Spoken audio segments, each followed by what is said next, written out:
And sorry, I didn't catch your names, by the way. Vincent. Phil. Phil. Michael. And you guys? I'm Sam. I'm Josh. Charles. Josh. Are you all from Munzer. Munzer. No, I'm Lebanese.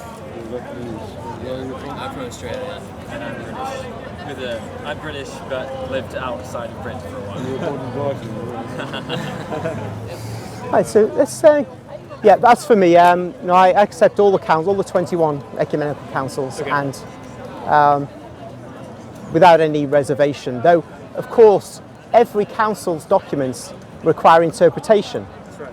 and that goes particularly for the Second Vatican Council. Yeah. Partly because of the nature of those documents, and partly because it's the most recent council, and therefore it takes time for what documents mean to bed down in the church. Yeah.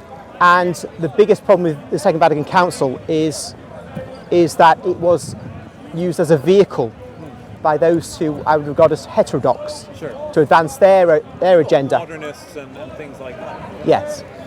But that's them rather than the documents themselves, which I have no issue with.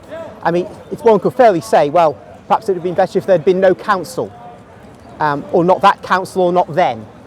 But that's a hypothetical. It doesn't really matter. And I trust that God the Holy Spirit works through his Catholic Church to make things happen when they do and how they should. And one thing that the Second Vatican Council, if one looks at it at its blackest, Right. it is like lancing a boil. All these problems that have occurred in the 1960s were there in the 1950s and the 40s and the 30s and before then. But they came to the surface, wreaked havoc Yeah. in the from say 65 to 75, but they would have wreaked havoc in 2025 to 2035 had we not had the council. Eventually this issue would have to be addressed, Sure. of heterodoxy underlying within the bowels of the church.